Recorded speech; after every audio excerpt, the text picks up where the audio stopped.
Peugeot Martinique, hein, c'est ça.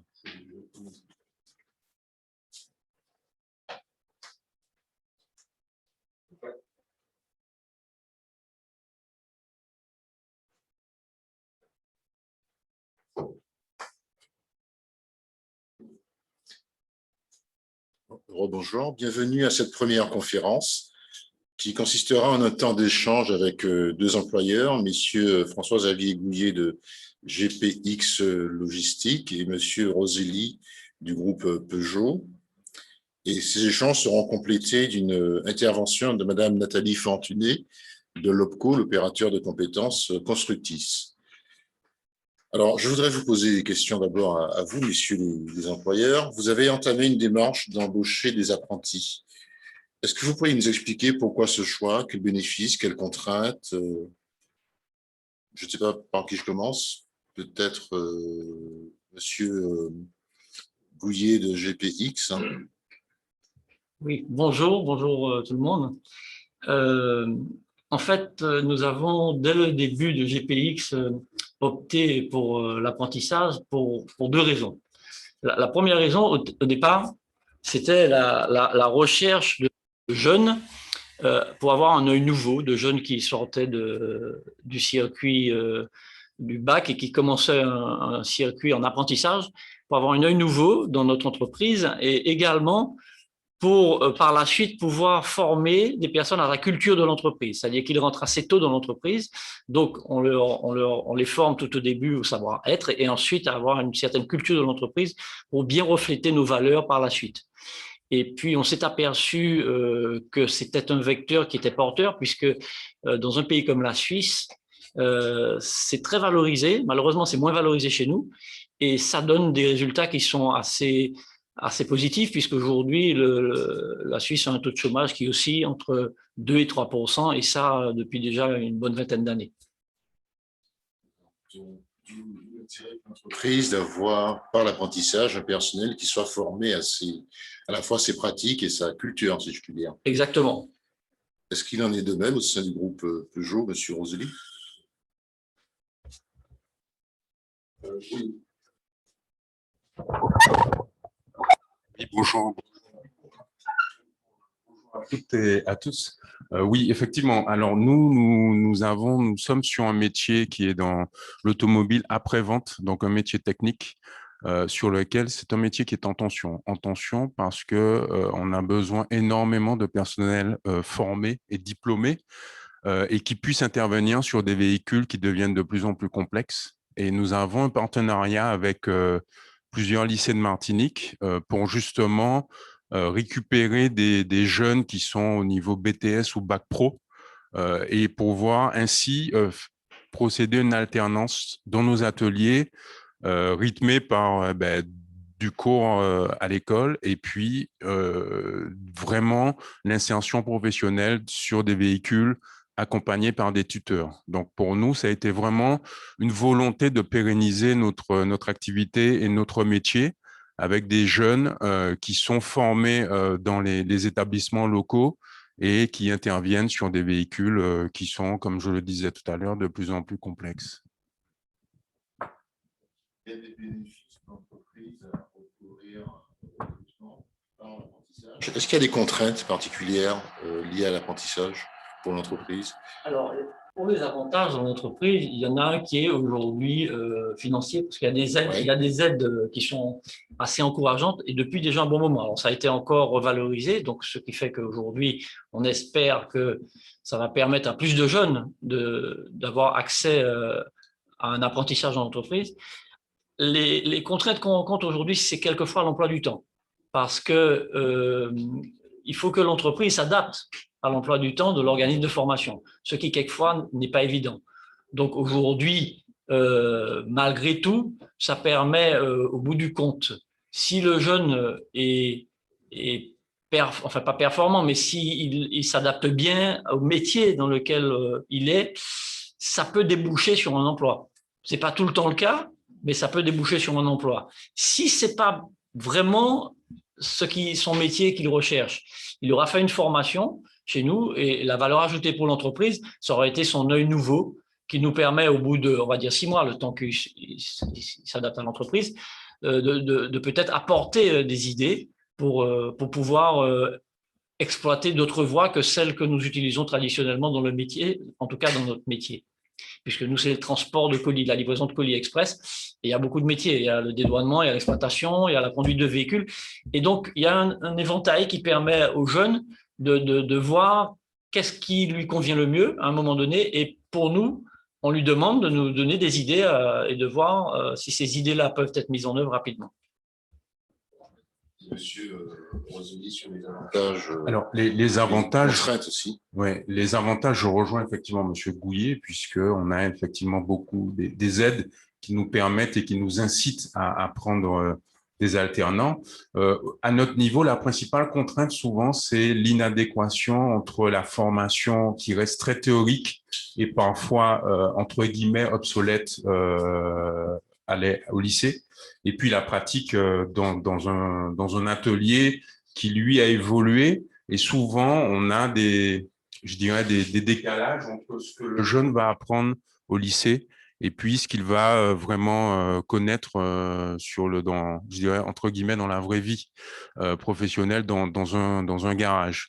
Maintenant, nous avons pas mal d'échanges, je dirais, une fois tous les trimestres, puisqu'on reçoit les bulletins scolaires, les livrets scolaires de ces jeunes qui sont en apprentissage chez nous, et nous faisons tous les 6 mois un bilan pour voir ce qui va en cours, ce qui ne va pas en entreprise, afin de rectifier le tir ou de lui apporter des précisions, puisque l'objectif pour nous est qu'à la fin de son alternance, il soit diplômé et qu'il soit quelqu'un qu'on puisse effectivement embaucher, puisque, comme je le disais tout à l'heure, notre activité en atelier est sous tension et nous sommes en permanence à la recherche de techniciens diplômés et formés. C'est le fait de passer du centre de formation à l'entreprise qui parfois peut poser problème, et qu'en plus peut se surajouter un décalage entre le contenu des formations et l'expérience professionnelle. Oui, tout à fait. Tout à fait. Et pour préciser, nous avons participé aussi au don de véhicules au lycée Acajou 2 pour justement leur fournir des véhicules qui soient beaucoup plus modernes que les véhicules sur lesquels ils travaillaient il y a plusieurs années. L'objectif est que les jeunes travaillent sur des véhicules qui roulent dans notre vie quotidienne et non plus sur des véhicules qui ont 20-25 ans. Donc, toujours qu'on soit en adéquation avec la vie professionnelle actuelle et qu'il n'y ait pas trop de disparité entre ce que je vais apprendre en cours et ce que je vais pouvoir appliquer sur le terrain. Et donc, à tous les deux, de façon générale, comment se passe l'intégration des jeunes dans l'entreprise? Alors, dès le début, nous avons mis un référentiel de formation, c'est-à-dire un petit tableau pour que le jeune, quand il arrive, avec son tuteur, pour que ça ne soit pas une charge trop importante pour le tuteur, empiriquement, qui doit lui montrer certaines tâches. On a prévu une liste de tâches et d'apprentissage des connaissances de ce qu'il va apprendre chez nous, qui dure à peu près 3 mois. Et donc, normalement, au bout de 3 mois, il peut être autonome sur un poste en binôme ou en support, en soutien pour une personne qui est titulaire d'un poste. Donc, ce petit carnet d'accompagnement qu'on a fait et qu'on a mis en place dès le début, aujourd'hui, c'est bien parce que le MEDEF l'a adopté il y a à peu près 1 ou 2 ans et l'a proposé à toutes les entreprises qui adhèrent au MEDEF, ce qui permet de faciliter. Parce qu'en général, quand un jeune arrive, on ne sait pas comment on va faire. On le met quelque part, on dit, bon, tu mets là, ouais, puis bon. J'espère que ce n'est pas le cas de tout le monde, mais il y en a qui terminent le photocopieur et ça, ce n'est pas très bon. C'est une mauvaise image pour le jeune de l'entreprise. Donc, quand on lui prépare un programme, déjà dans l'entreprise, il arrive et ses journées sont cadencées pendant les 3 premiers mois. Ensuite, il va apporter des idées, il aura des tâches précises quand il va arriver chez nous, pour les périodes où il est chez nous, et à ce moment-là, il ne va pas seulement apprendre un métier, il va exercer en partie un métier avec son tuteur, qui va lui donner des tâches précises chaque fois qu'il va venir. C'est intéressant. Je comprends que vous avez donc organisé et structuré l'accueil des jeunes mais qu'en plus, vous avez rendu accessible aux autres employeurs via le MEDEF les bonnes pratiques que vous avez réussi à dégager au sein de l'entreprise. Donc, c'est une… Je ne veux pas dire que j'ai inventé quelque chose, parce que à un moment donné, on en a parlé, Oui, et Madame Lebrun a pris la chose entre ses mains et a donc a vraiment créé quelque chose qui pourrait être adapté à toutes les entreprises. D'accord, donc des bonnes pratiques que vous avez offert à l'ensemble des employeurs martiniquais. Moyennant, j'imagine, l'adaptation chaque fois, mais dans le principe… Ah bien sûr, chaque entreprise est différente. D'accord. Et Monsieur Roselli… C'est sensiblement la même chose chez nous. Le jeune qui va arriver a un tuteur qui va garder durant toute sa période d'alternance, puisque l'objectif, c'est qu'au bout de l'alternance, il puisse être autonome complètement sur un véhicule. Donc, pendant les 2-3 ans où il poursuit sa période d'apprentissage, il n'est pas laissé seul sur un véhicule, puisque il y a un certain nombre de process et de procédés à respecter. Et le tuteur est là pour justement l'accompagner tout au long de son alternance. Et le tuteur participe aussi au jury final, les jurés dans l'examen final, si c'est un BTS, puisque le jeune a un rapport à présenter à l'oral sur les cas techniques qu'il aurait vus en atelier. Nous faisons aussi une très grosse sensibilisation sur la qualité, puisqu'aujourd'hui, nous sommes une entreprise certifiée ISO 9001. Donc, chaque nouvel entrant bénéficie d'une sensibilisation importante au niveau de la qualité dans l'entreprise et la satisfaction du client, puisque encore une fois, nous sommes sur des produits sensibles, puisque derrière les véhicules, il y a des clients qui nous confient leurs biens, et notre objectif est de pouvoir les réparer, mais bien évidemment avec le tuteur et l'apprenant. Aujourd'hui, tant qu'il n'a pas complètement terminé son cursus, on ne le laisse pas travailler tout seul sur un véhicule. Témoignages qui ne sont pas terminés, mais qui sont très intéressants et encourageants pour les employeurs martiniquais. Nous allons passer maintenant, avant de revenir à un débat, à la présentation par Madame Fortuné de l'OPCO, Constructis, du cadre dans lequel intervient l'apprentissage, notamment sur les avantages et sur le rôle et les missions des OPCO. Donc, Madame Fortuné, je vous passe la parole. Oui, bonjour à tous. Oui. Donc, je vais vous présenter donc, le cadre d'intervention de l'apprentissage. L'apprentissage, c'est un mode de formation, on va dire, donc, qui allie une période en alternance, une formation théorique, une formation pratique en entreprise. Il est donc assorti d'un accompagnement individualisé par un professionnel expérimenté, le maître d'apprentissage. L'objectif, c'est d'obtenir une qualification professionnelle reconnue par un diplôme, un titre à finalité professionnelle enregistré au RNCP, du CAP au Bac+5, mais également donc, des certifications privées, professionnelles, notamment celles des chambres consulaires. Donc, on voit bien là donc, que l'apprentissage, c'est un contrat de travail à vocation certifiante, avec une finalité donc, de formation professionnelle, qui concourt aux objectifs éducatifs de la nation et qui favorise l'insertion professionnelle. Il concerne donc les jeunes de 16 à 29 ans révolus, avec des dérogations d'âge, notamment donc, pour les sportifs de haut niveau, ceux et celles donc, qui sont en phase de création et de reprise d'entreprise, et les personnes en situation de handicap. Il n'y a pas donc d'âge limite. Il se formalise en effet donc, par la signature de contrat d'apprentissage entre l'employeur, l'apprenti, et une convention de formation avec le centre de formation d'apprentis. Ce contrat, là également, il est visé par le CFA.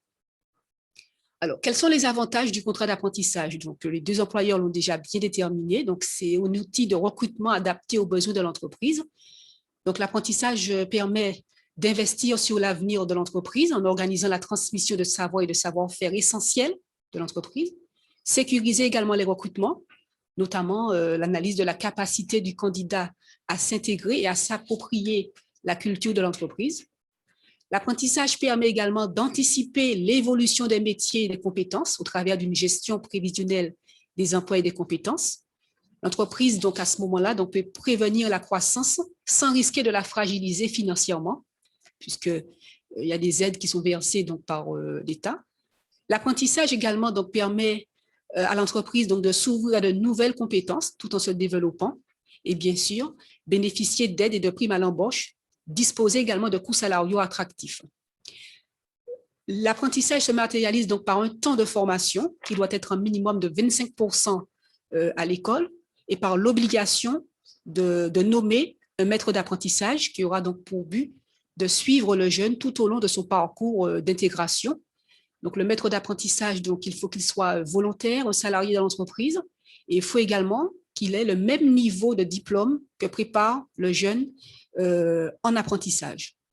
C'est ainsi qu'en signant un contrat d'apprentissage, l'employeur s'engage à faire suivre une formation qui conduit à un diplôme ou un titre prévu au contrat, verser un salaire à l'apprenti, confier des tâches ou des postes en relation directe avec la formation prévue au contrat, faire suivre à l'apprenti toutes les activités pédagogiques, formations ou autres activités organisées par le CFA pendant l'horaire de travail et attester, je l'ai dit, que le maître d'apprentissage répond à l'ensemble des critères d'éligibilité en adéquation avec le métier préparé par l'apprenti.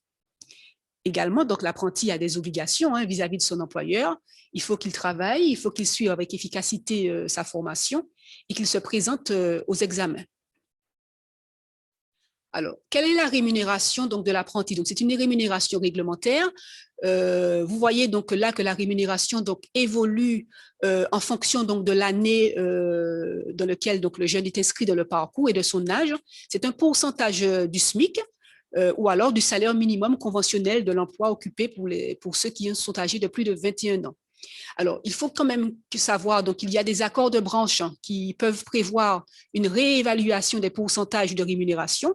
C'est le cas donc, pour le secteur donc, du bâtiment et des travaux publics. C'est également le cas pour le secteur donc, de négoce de matériaux de construction qui ont signé un accord de branche il y a un mois qui permet donc des niveaux de salaire supérieurs aux réglementaires.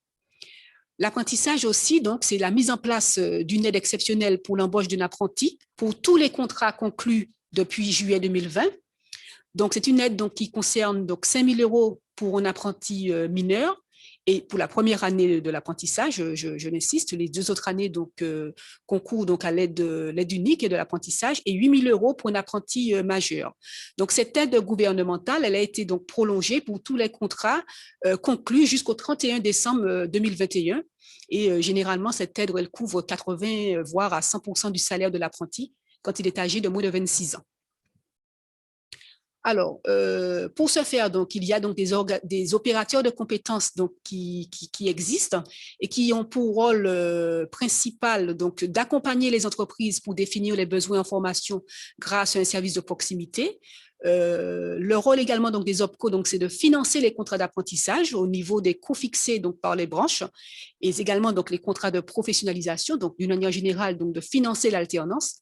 Également, donc, d'apporter un appui technique aux branches professionnelles pour construire les certifications professionnelles. Donc, il y a donc 11 OPCO qui existent, dont l'objectif est d'accompagner le développement de la formation professionnelle. Donc, 11 OPCO sont agréés.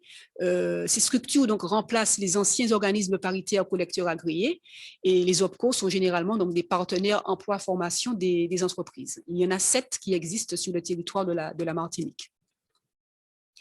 Le rôle des OPCO en matière de l'apprentissage, donc je l'ai dit, c'est le financement total des coûts pédagogiques, donc formation donc gratuite de manière générale donc pour le jeune, le financement également de la formation des maîtres d'apprentissage, la mise en relation avec les CFA, l'accompagnement au projet de recrutement en alternance et puis l'enregistrement du contrat d'apprentissage pour pouvoir donc débloquer au travers de la déclaration sociale nominative les aides financières aux employeurs.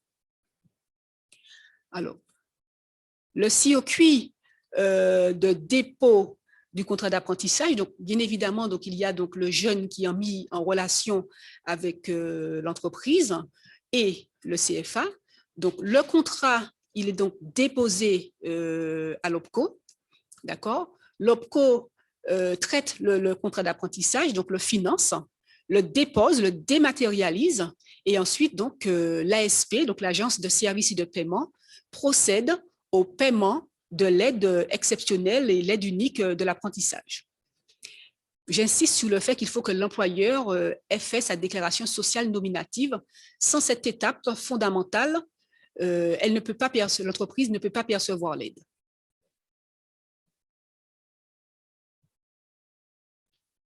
Alors, il y a donc 11 OPCO.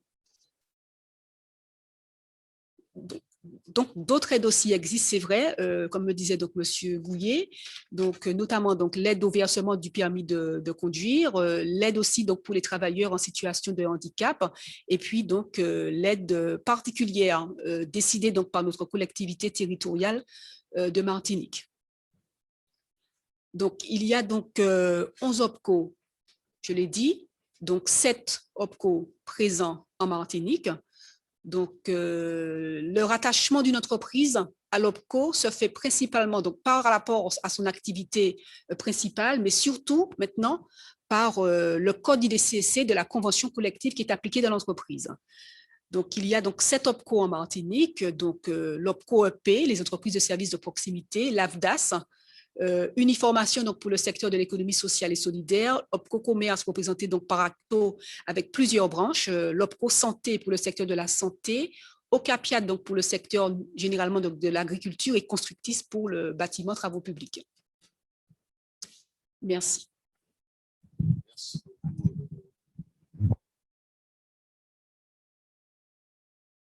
Plan national, qui sont tous représentés, hein, parce que même s'ils ne sont pas présents physiquement, il y a des conventions entre OPCO qui leur permettent d'exister sur le territoire martiniquais. Et comme vous l'avez bien expliqué, Madame Fortuny, les OPCO sont un nouvel acteur dans le paysage de l'apprentissage. Alors, j'ai envie de poser une question, évidemment, aux deux employeurs qui sont là. Est-ce que vous avez bénéficié de l'accompagnement de l'OPCO pour recruter un apprenti ou pas? Et quel a été le rôle de l'OPCO Alors, c'était un peu compliqué depuis 2 ans, puisqu'il y a une Oui. réforme de la loi, Oui, tout à fait. et que pour notre métier, en tout cas, il n'y avait pas d'OPCO désigné. Ça a été un combat, donc on a dû batailler entre l'année dernière et cette année, parce que pour l'OPCO mobilité, qui est notre OPCO, normalement, n'était pas représenté en Martinique. Donc, le MEDEF est intervenu, et donc, jusqu'à il y a 2 ans, ça se passait très bien. Les OPCO, c'était vraiment c'était bien rodé, mais dans les 2 années qui viennent de se passer, ça a été compliqué, mais on est arrivé quand même à recruter des alternants ou des apprentis, mais pour la formation générale, ça reste compliqué aujourd'hui. Le reste de la formation, parce que on est obligé de passer par un professionnel là. C'est-à-dire qu'une entreprise, moi je représente une petite entreprise, si j'ai pas un professionnel qui vient m'accompagner pour ma formation, par exemple, j'ai des collaborateurs qui ont besoin de formation métier régulièrement. Par exemple, la matière dangereuse, c'est une qualification qu'on doit avoir. Au moins une personne doit l'avoir sur chaque site chez nous. Eh bien, pour demander, l'année dernière, j'ai dû la payer. Parce que l'OPCO, il ne savait pas, il n'y a pas de financement. Et là, on est reparti cette année. On a demandé aux OPCO. Alors, on a eu la réponse récemment de l'ACTO qui nous dit, ça y est, on a les financements en place, envoyez un nouveau dossier. Donc, l'accompagnement est un peu compliqué depuis 2 ans, mais bon. J'espère que les choses s'améliorent. En fait, nous sommes en période de réforme et il faut un certain temps pour que le fonctionnement optimum soit trouvé. Il faut un professionnel de la formation pour nous accompagner. Et nous, il y a des DRH dans les grands groupes, nous, on n'a pas de DRH. Un DRH, il se renseigne, nous, comme on n'a pas de DRH et qu'on a la comptable qui s'occupe un peu de ça, elle n'a pas que ça à faire, donc c'est compliqué. Donc, on n'a pas accès à toutes les formations qu'on souhaiterait. D'accord. Et vous, Monsieur Roselli? Alors, nous, effectivement, on a la chance d'appartenir au groupe Aubéry, donc qui a une branche automobile, une branche industrielle et une branche immobilier. Donc, effectivement, on a une direction des ressources humaines, qui justement s'occupe de mener les dossiers à son terme, sachant qu'aujourd'hui, nous avons un formateur technique en interne. Et ça nous permet effectivement de pouvoir délivrer des formations d'habilitation, notamment sur les véhicules électriques. Mais tout ça est groupé au niveau de la direction des ressources humaines du groupe, en fait. Donc, on a moins difficultés comme monsieur Gouillet, c'est certain. Oui. D'accord, ok. Oui. Non, à notre niveau, ça a bien fonctionné. Vous avez vu que l'État a mis en œuvre une aide exceptionnelle qui est maintenant prolongée jusqu'à la fin du mois de décembre. Vous l'avez perçue, cette aide de 5 ou 8 000 euros? Ça dépend des sites. Il y a des sites sur lesquels on l'a perçu assez rapidement, puisqu'on est présent sur plusieurs sites. Oui. Par notre métier, tous les départements d'outre-mer, on a une agence. Et il y en a sur lesquels ça a été plus vite que d'autres. Mais en général, ça ne fonctionne pas trop mal. D'accord. Et vous, monsieur? Oui, de notre côté aussi. Alors, il y a un délai, mais oui, en général, oui, ça ne fonctionne pas trop mal. Et si on a un souci, on n'hésite pas à faire la relance. D'accord. Bon, enfin, c'est une aide, hein. Mais je ne sais pas si cette aide a d'ailleurs été déterminante pour vous ou pas. C'est-à-dire que nous, on avait l'habitude de prendre des apprentis, on va dire, sur quelques-uns de nos sites. Là, on a fait passer le mot à tout le monde et sur tous les sites, on a pris des apprentis. On a 5 sites, sur 5 sites, on a pris un apprenti. Parce que c'est vraiment, en tout cas, je pense que c'est une belle incitation. Alors, malheureusement, toutes les régions n'ont pas la même politique en matière d'apprentissage, mais on a de la chance parce qu'à la Martinique, il y a une aide de la région aussi. Ce qui fait que c'est pas très lourd pour l'entreprise. Et c'est un moyen, pour moi, en tout cas, d'avoir, on va dire pas un recrutement, parce que ça peut ne pas finir par un recrutement, mais d'avoir un moyen d'avoir un jeune dans l'entreprise à moindre coût. Il faut espérer que ça continue parce que les jeunes aujourd'hui, ils en ont besoin de ça. D'accord.